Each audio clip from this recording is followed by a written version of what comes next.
What's going on, everybody? Welcome to another Angle of Pursuit podcast, your fantasy football, sports betting, and NASCAR home over at fakepigskin.com. I am your host, Kyle Robert. You already follow me on Twitter at NotoriousKRO. With me once again is Brian Twining. What's up, Brian? What's up, Kyle? Can't wait to talk about somebody else's team than our own. I know, right? We spent a couple episodes ripping our own teams apart. So if you want to check that out, go over to the YouTube feed, go over to the podcast feed, check that out. While you're there, make sure you click subscribe. Make sure you turn on the notifications so you know when we have new podcasts, when we go live, when we do all the fun stuff. Also leave a 5-star review on iTunes and Stitcher if you can do so. Really does help the show out a lot.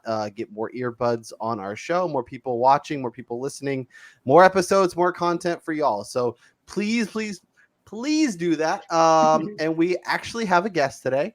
Longtime listeners, checker-outers of the show will recognize the face, recognize the voice. It's Damian Dabrowski. What's up, Damian? It's good to be back, Kyle. It's good to be back. Just saying, it's been like 2 years, but when I heard that intro just now, it just snapped right back, right aside back from to the where whole, it used to be. aside from the whole production value. I literally had a flashback to like the first, because we didn't even have a baseball podcast. I know you guys had a football one, but when we started like doing the baseball podcast, and I remember still like writing out all the notes for that first show, like for every player we talked about. And then I looked at it and I was like, I think I just wrote out like 9 hours of podcast for one episode because like I just had never done it. So I think everybody's come a long way since then, but it's nice to be back.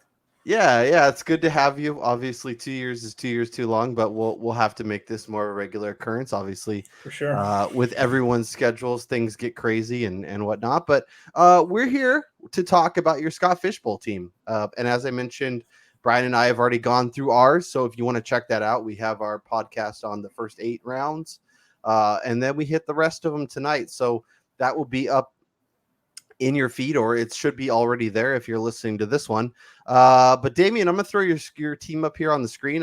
Don't be shocked. I know, like you mentioned, things have changed a little bit since you've been here. We're really trying to look look professional. So let's run through your team. And I guess before we dive in, did you have a player or a general strategy for your first couple of rounds as you enter a unique league with obviously tight end premium and super flex and a few different rules? Scott always likes to mix it up a little bit, but when you're approaching unique leagues like this, kind of how do you adjust kind of your mentality? So I didn't really have a specific plan. There's very few leagues I go into having a very specific plan, just because I think one of the more important things you can do is just be flexible and see what happens. But especially with something like the Fishbowl, there were 1,400 teams and the scoring, like even if you pour over the scoring and try to figure out what works for you, the leagues are so different between who's in them. And if it's a fan heavy league or if it's an industry league, and for the industry people, like, which players they like, you can just go to their Twitter and find out. And then, you have other leagues where people really haven't been, this is the first time they're kind of diving in. So I just didn't want to get too specific because I had no idea how my league would turn out. The two things I kind of thought about was just knowing that I had the first pick, I could kind of plan it out a little bit better from the start than if I was really anywhere else in the draft. And we had those Discord chats. I know they set up for kind of everybody that had the same pick. So I was in one of those and just kind of seeing what was going on in there a lot. I didn't do that many mocks, but I know a lot of the people in there did. And just kind of saying, how it played out for them. But even so, it was just a couple of weeks of ADP and I didn't want to get too tied down to that. So basically my only thing was once I settled on McCaffrey, which really wasn't until the night before, I was going back between him and Mahomes. Ooh. Other than that, it was, kind of best player available. But again, that fit kind of the roster I wanted, which I didn't want to go too running back heavy in the beginning. And I either want to get 2 quarterbacks that I knew I could start every week no matter what, or if that second one was kind of iffy, to make sure I got a third. And then, don't overpay, but don't get left out of tight end. So that's kind of maybe the 3 main things, but that's about it. Yeah. And I think you did a really good job. Obviously, we'll run through some of the names, some of our favorite options. But, Brian, I feel like this is a theme we've kind of talked about, but like the drafts are so different that trying to compare yours to ADP might not make a lot of sense because you're in a league where quarterbacks are really getting pushed up. So you might be taking, a quarterback in round 6 that might not normally go till round 9, but when you're looking at round QB, 15 or QB 18 or whatever it happens to be, if they're both QB 18, then it really doesn't matter. Yeah, no, I mean, like you said, we've talked about this so many times, like it's been beaten to a pulp already. Each league is kind of independent of itself, separate from the Scott Fishbowl, like scoring and all that stuff. And, you could see here how he was able to get Kyler Murray with the last pick in the second round, and there would have been no way in hell that I would have been able to draft Kyler Murray had I passed him up at 2-6 in my draft, because there was already, I think, 4 quarterbacks taken before me. There would have been another probably 4 or 5 selected before Murray was there. And then, it, like you said, having that number 1 pick, I think really made it a little bit easier to plan post that number 1 pick. Now, had he picked Patrick Mahomes with the first pick, I think that would have kind of increased the amount of quarterbacks taken within that first round. Like, I think the quarterback run would have began right away after McCaffrey were taken. And just to kind of go off of that, where was Mahomes picked, and was he picked in the first round? Yeah, so Mahomes went 3rd overall. Okay. But to your point, Brian, I think that was huge, because one of the reasons why I actually didn't go Mahomes was just looking at the ADP and knowing that how different the leagues were. It seemed like there was a decent chance that I would be able to get. So I had basically 7 quarterbacks that I viewed as this elite tier. Obviously, Mahomes and Jackson are in their own, but then that second 5 of Prescott, Kyler, Watson, Russell Wilson, and then Drew Brees, because of how well the scoring works with his game. And I thought that there was a pretty good chance, maybe not good, but I knew there was at least a decent chance that I would have one of those guys available, and even a possible off chance that 2 of them would be there. And then I could start McCaffrey and like Kyler and Russell Wilson, which would have been the dream, like absolute dream scenario. And what was funny is the first round flew by. Everybody had their picks in. And then the second round was kind of slower. But Breeze and Wilson went with the 2 picks before Kyler. So when I was 2 picks away, all 3 of them were still on the board. And I was like, this might actually happen. Like, I'm actually going to get, Russell Wilson and Kyler Murray or Drew Brees in one of them. And then they both went, and like, I couldn't have been too mad about that, just looking at the ADP at that point, because so many people wouldn't even had a shot at Kyler, like you said. So I was happy taking the 1. And at that point, when I had the 1 quarterback, I knew that like I wasn't going to be in that position where, because being at the turn, I think that's one, especially in this league, like quarterbacks and tight ends are the 2 positions you're kind of just worried about being on the wrong end of that run, because you're kind of, especially at quarterback, if you just, I mean, you can wait, but you still have to guarantee yourself that you're getting, 2 guys probably in that like 15 to 20 range, and not the 25 to 30 range, which is hard to time, right? Over 24 picks. So like having that early enough where I knew that, second quarterback it was a priority, but I wasn't going to get, screwed over by waiting. It just opened up a lot more options. Yeah, and I think, to one of your points, like I was on the other end. I had the 112, 201. So oftentimes we're setting the path where Brian was kind of stuck in the middle. So he had to kind of, if a position was taking off, he had to jump on board or just let it fly by and go in a different direction. But Kyler Murray was a guy I really wanted to target. But I just couldn't get myself to pull the trigger at 201. I thought that was just a little too early. And I, obviously wanted to get some elite quarterbacks, but I couldn't get myself there. I think at where you took him, like kind of in that mid to late second, is exactly where I would have taken him. And, maybe Russell Wilson was probably the only other option like that I would consider, especially in a league like this where you're shooting for upside. Kyler has a legit chance at being the QB1 come season's end, the offense completely taking off, obviously adding DeAndre Hopkins, adding the mobility with his legs. So I think, getting him there, I think makes a ton of sense. Was there a pick, Damian, that you were just kind of unsure about, or looking back, kind of wish you had gone a different direction? Yeah, there definitely was. And I think it's probably the Evan Ingram pick. At the start of the 7th round there, because I kind of would. Darren Waller only went, I think, 3 picks before that pick, and I would have felt a lot more comfortable taking him. It's really just the injury thing, the stuff with Ingram. It's like, I know he's going to be great when he plays, but if I get 10 games out of him, I'm going to feel lucky. So it's you know that whatever, but the upside is there. And I just knew that I was going to have to, once I took him, I was going to have to invest a little more in tight end and probably get at least two more guys that I could feel comfortable starting. But what I was really trying to do was, I was surprised that tight ends really weren't going that early. Like, I'm pretty sure our league set the max pick on George Kittle. Like, he went like mid to late second round. Which I thought was crazy. And then, I passed on Andrews at the 2-3 turn. It was really tough between him and Jacobs. But seeing that, I think both Kelsey and Kittle went later in my league than I was expecting, I thought that tight end run might come a little bit later. So I felt better about, getting some of the later guys there. But then after I took Ingram, by the time it got back to me there, for the Damian Williams, Michael Gallup thing, only two more tight ends went. I think it was, I have it pulled up here. It was Higbee and Hunter Henry. And if that was going to be the case, I probably would have just taken a better third receiver. Like, I think I would have gone Tyler Lockett because I was the other, when I was thinking about the Ingram pick, my other thought was, if I don't take him here, even if there's a little bit of a tight end run, if I can just stack like Hayden Hurst and Mike Gesicki, two guys that I really like, or basically in that kind of like 10 to 14 range. Maybe Noah Fant is one of those guys or whatever. But if I get two there, I might like that better with Lockett than I do taking Ingram. So that's kind of the one part. I don't want to say I regret it though, because like the Damian Williams pick might be my favorite pick on this whole roster.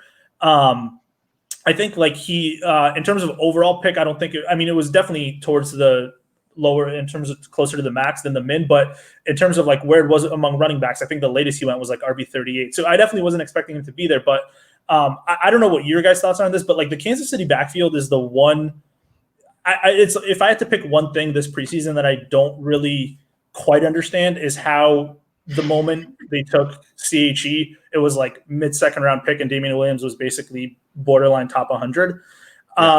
Just because I love CEH. And like, I think he's going to be great in that offense, but they just won the Super Bowl, and Williams was very easily could have been MVP of that game. And he's legitimately never been bad for them. Like he has issues staying healthy, but he's never been bad. So why would a team that just won the Super Bowl come in and now with an off season with Corona and less, rookies having less time to get acquainted, suddenly just replace their starter? Like, that just didn't make sense to me. So like, I don't understand how there's a 5-6 round gap between those two guys. And like, I'm not saying that Edwards-Helaire is necessarily, I wouldn't take him in like the late second per se, but like, I'm not saying that that's going to be a terrible pick, but like, I think that like Damian Williams's floor is probably 35% of their backfield touches when he's healthy. Yeah. So we'll start with Damian Williams, cause I'm 100% in agreement with you. I think the notion has gone too far. Like, I love CEH. Obviously the Brian Westbrook comp is there. Obviously there's a track record of Andy Reid kind of overusing one guy, I guess, like the majority of the touches going to one guy. So if you think he's that good and is going to get that kind of volume in this offense, I get the pick. But yeah, I think just kind of casting Damian Williams aside and dropping him 4, 5, 6 rounds, I don't get that. Like, I would happily target either running back like 4th, 5th round, probably in a normal draft. And if I know, and Brian, we kind of talked about this with the Niners offense, but like, if I can get 5 or 6 rounds difference, I'm going to take the other guy, especially when the other guy, as you mentioned, was the starter last year, knows the playbook, and with no OTAs and a shortened preseason, and, we'll see what the season looks like, diving in on a rookie, as much as rookies can dominate at the position. I think getting him in where you did, end of the 8th, as RB36, I think is highway robbery. Yeah. Sorry, I was just going to say, just to elaborate more on that, Damian Williams was a guy that I was heavily targeting in my draft as well, just kind of for that same reasoning. Like, it is kind of baffling to see how people are propelling Clyde Edwards-Helaire into that immediate workhorse role with everything that's been going on, and coming off of a Super Bowl victory in which we did see Damian Williams be the guy who probably should have won the MVP trophy. And, you see you see the other highly touted rookie running back, Jonathan Taylor, in my specific draft, he actually went after Clyde Edwards-Helaire, and I see Taylor being more fitted to kind of take over a workhorse role in an offense that's kind of predicated on the actual ground game, whereas Kansas City is more based on, Mahomes dropping back and him throwing the ball, which we're going to see probably more Helaire and Williams kind of splitting the reps there, just especially to begin. So, to both of your guys' points, I don't understand the value difference, and Damian Williams at RB 36 is just kind of highway robbery. Right. And I mean, 2 points, but the first one is that the other thing that's strange is usually when you have these situations, right, we're talking about guys coming in with different skill sets, but the whole thing about Clyde Edwards-Helaire, terrific receiver, right? Damian Williams is an amazing receiver too.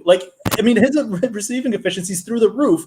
He's great in the red zone. So it's not like one of those situations where you're bringing in somebody to complement Jordan Howard, and you're like, well, yeah, this guy's just a better player. He's going to get all the touches. No, they both do the same things well. What incentive does Kansas City have to not keep them both at 12 to 15 touches max, keep them fresh, right? The other point too is I agree with you on Taylor, but I think Marlon Mack is turning into a value too. And I'm not a huge carry on guy, but I just think presuming that these rookies, that second round, which it's a high capital pick, but it's a totally different class than Barkley, where knowing that there's nobody else on the depth chart that could even challenge them for touches. So I think if you honestly just made a whole draft where all you did was pick the cheaper committee guys, even Ronald Jones, and you just took 6 of them, 3 of them are going to end up hitting and being the better value. And if they're all discounted, all your other your receivers are going to be stacked. You'll probably have an elite tight end. So not a crazy strategy this year with the way things are falling. No, and I like that. I like that call quite a bit, especially because if you look at the offenses that all these guys are in, they all should be really good offenses. Obviously, Kansas City is really good. Detroit should be solid. Tampa Bay should be solid. Getting pieces of these offenses, I think, makes a ton of sense. And I like carry on. I think Detroit's the one backfield where the pieces complement each other a lot better. I think Swift and carry on are kind of a 1-2 punch more than where a lot of the other offenses are really just the same similar type player. Right. I want to talk about your receivers because I absolutely love your receivers. Galladay, Allen Robinson, I think especially Allen Robinson. I'm all aboard the A-Rob hype train. And then backing that up with Gallup and Marvin Jones. Brian, we're both huge fans of Matthew Stafford this year. Obviously, last year was on pace for 5,000 yards and 40 touchdowns. That will, the yardage will probably come back a little bit. The touchdowns probably come back a little bit. But even if he is 4,600 yards and 30-something touchdowns, Marvin Jones and Kenny Galladay should both feast. And in a league like this, where if Matthew Stafford has a MVP-like candidate, type season, your receivers should be feasting every week. Yeah, this is very similar to the situation we were talking about with Damian Williams, for instance, how he's playing in an offense with a Patrick Mahomes, and he's going to be a guy who's going to see plenty of scoring opportunities. And when you're looking at Marvin Jones and Kenny Galladay, it's we've talked about this, and this is it's becoming a broken record here. But if we like the quarterback, we love their targets, and if we like the targets, we love the quarterback, and that's the exact definition of what's going on in Detroit with Matthew Stafford's potential and Galladay and Marvin Jones really being the only 2 guys on the outside, minus T.J. Hawkinson, who we don't really know what he is yet in that offense. So those 2 guys, kind of pairing them with each other, you're basically going to hit every week with a wide receiver 1 type number from one of them each week. Yeah, and that, the Stafford thing is really interesting just because last year, everything was so vertical and so downfield, and then the 2 years before, he was basically Derek Carr.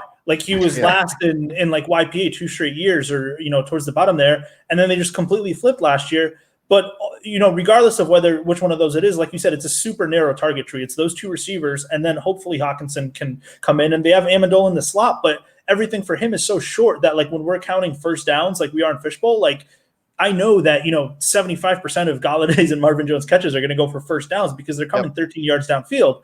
And they both have such heavy end zone and red zone target shares, which also count as first downs every time you score a touchdown. So it's just like their game is perfectly suited for this kind of scoring. And it's funny because when I took Galladay and Robinson, DJ Moore was there as well. And I have those three guys so close together, but I was scared of taking another Panther and having the double week 13 bye, that being the first week of the playoffs, just with two of my first, 4 picks essentially. On one hand, you could say that, well, you don't have to worry about that bye until basically you're in the playoffs. And since we're doing the average scores and whatnot, like there is some value there. But it was just a little bit scary in case I needed that week, and basically I had those two guys down. So that was my tiebreaker there. So I'm kind of interested to see if that would have been enough of a factor for you guys, if you indeed have more that close to those other two guys, and that's something you would have considered there. Yeah, I know for me, and I think you did that perfectly. If all three receivers are that close for you and it's really razor thin, using something like that week 13 bye is exactly how you should apply something like a bye week, and especially in a league like this where using the waiver wire is not going to be quite as easy. You're going to have to really go hard after maybe 1 or 2 names, or kind of take some flyers, and hopefully it works out. I think I love DJ Moore, but I think Galladay and Robinson are a little bit ahead of him for me. Like I would happily take Galladay and Robinson. And I still think you were able, I like how you were able to get Curtis Samuel and Robbie Anderson later, which is kind of funny when I'm avoiding week 13 buys, right? Exactly. But you're getting you clearly okay. I like the Panthers offense. I think there's room for growth. I think obviously adding Joe Brady is going to be huge. Teddy Bridgewater is going to be huge. And if you like DJ Moore, I think the other pieces are perfectly viable to have plenty of value, especially Curtis Samuel, right, Brian? So enough of Curtis Samuel and the Buckeyes, please. I like how you pieced it together, and I like how you took the 2 Lions, and I love Allen. I think Allen Robinson, whether it's Foles or Trubisky, I think I'd rather see Foles, just especially if we see the guy that we saw in week 1 last year that was airing it down the field and looking good in Jacksonville. Just think about how good you have to be to put up the numbers Allen Robinson has put up with Blake Bortles and Mitch Trubisky for the vast majority of his career. It's so if you put this into a model and weight this stuff, I feel like if you put him into a model with Patrick Mahomes, it would come out at 168 catches for 2,500 yards and 31 touchdowns. That would be the line it spat out. Yeah, no, that and so if he I think he has top 5-7 upside at the position. I think Galladay and Jones. I love Michael Gallup. I think he's another guy that not quite as much as the Damian Williams or the Kerryon Johnson, but the fact that they added CeeDee Lamb, who I love as a prospect, I think has the potential to be an immediate star there. I still think Gallup is going to be tremendous this year. Especially with, we mentioned, no OTAs, no, minimized mini camps, all that stuff. It's just going to be so much easier for him in this year to step in, play his role, do his thing, and have a monster fantasy season. And at wide receiver 33, I love that value. Yeah, I think what's interesting about Gallup, because I feel like he's kind of, I don't say he's a polarizing player, but I think people are looking at this CeeDee Lamb situation a couple different ways. And I mean, it's definitely bad in the sense that I think everybody loves CeeDee Lamb, and he's going to be good enough where they have to give him targets, right? But at the same time, that's going to open up their entire offense. And the other thing too is I think people don't realize what kind of production Randall Cobb had last year. Randall Cobb had over 800 yards. He only had 3 touchdowns, but 55 catches, 828 yards. If that was CeeDee Lamb's rookie season, I think most people would take that.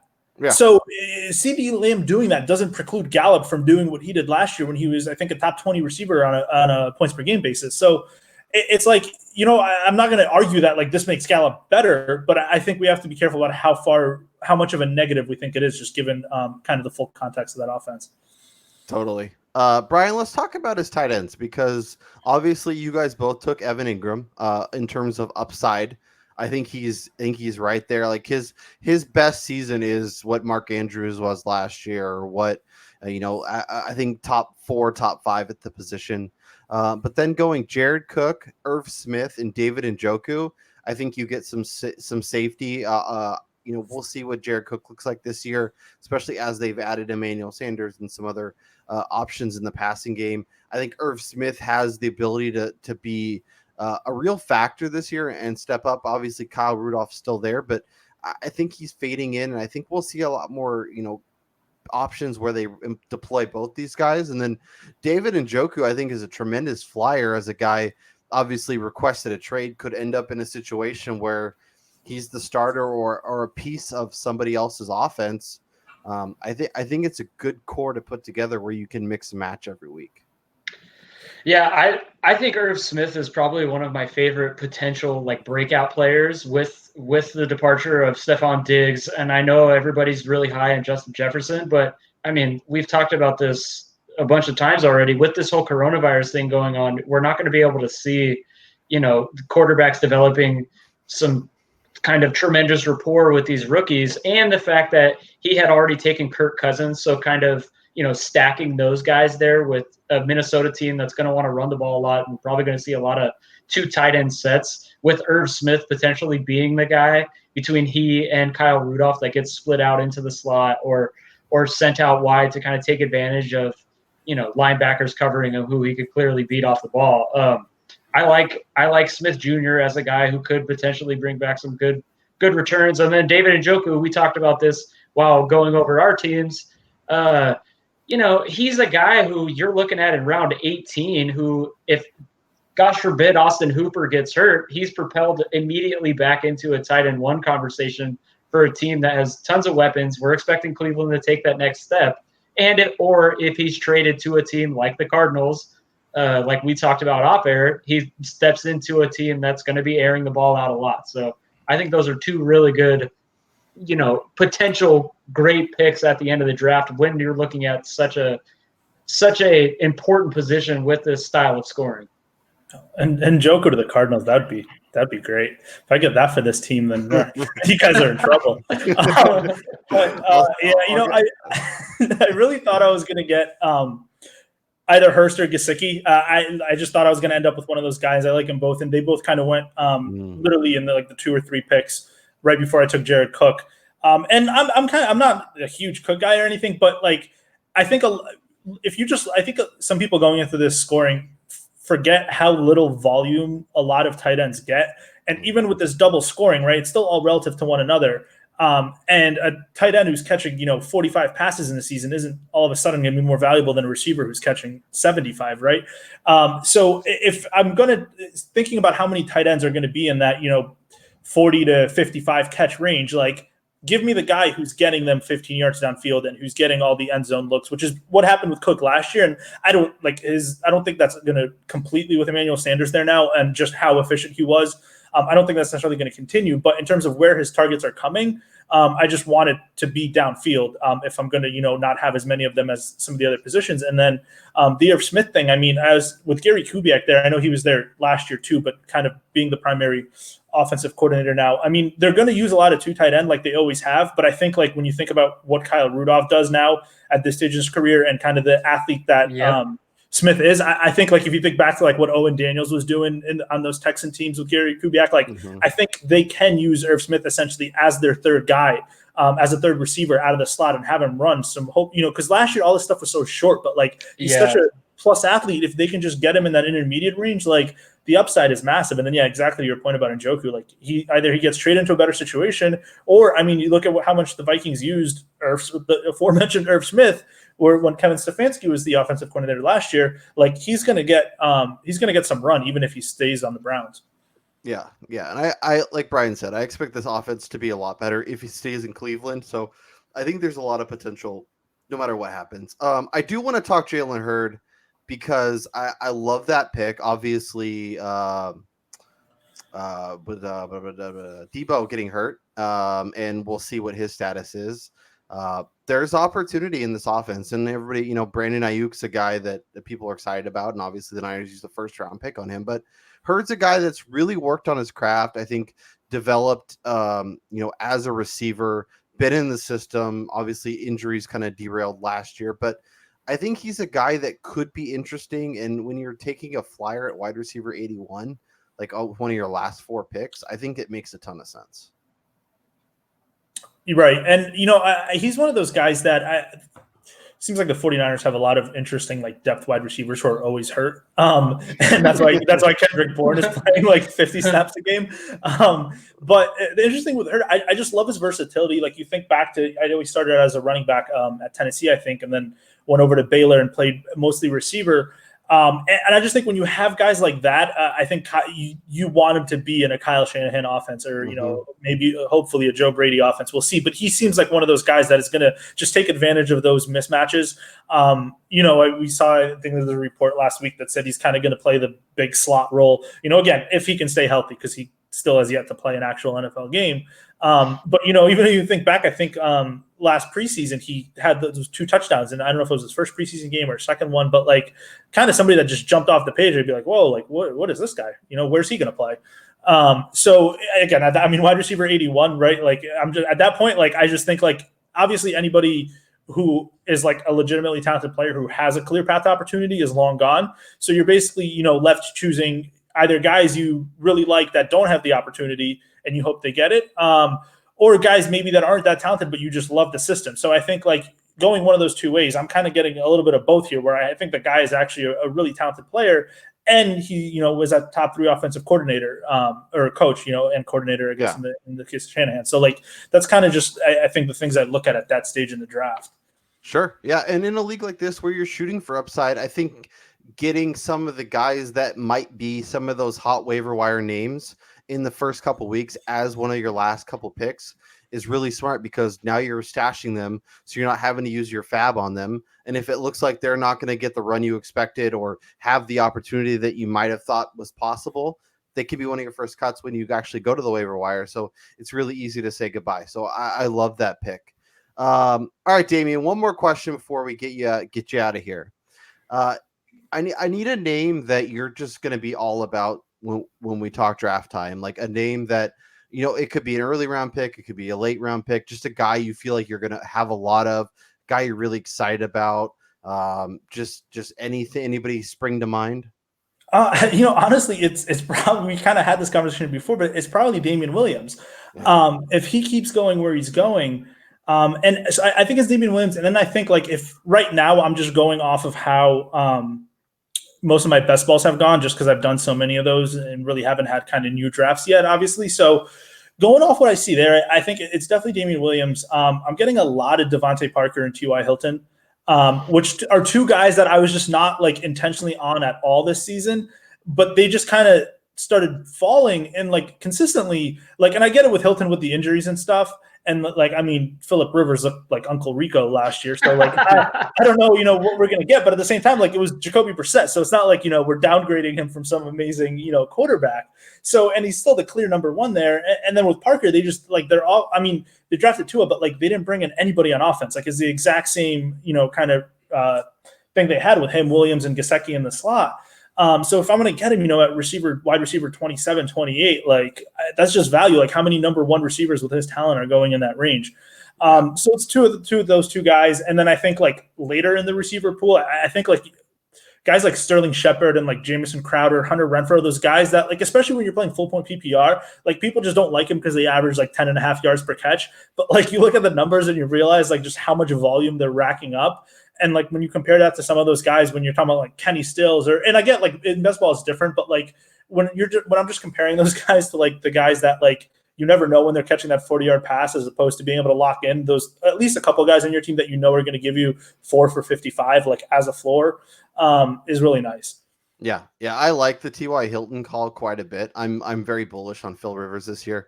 He had 3.9% target or touchdown rate on his targets last year. He's a guy that averages 5.63 on his career. He's been about 5'8" the past 2 or 3 years. So he was about 10 touchdowns short of where he should have been last year. And I've been doing some research on kind of offensive line play, and it looks like the Chargers and Colts are pretty close in terms of pass blocking. I don't see that. This is PFF rankings, but I feel like he's going into a much better system. This is a guy that complete 70+% when he has protection versus like 30%. So there's a huge drop off.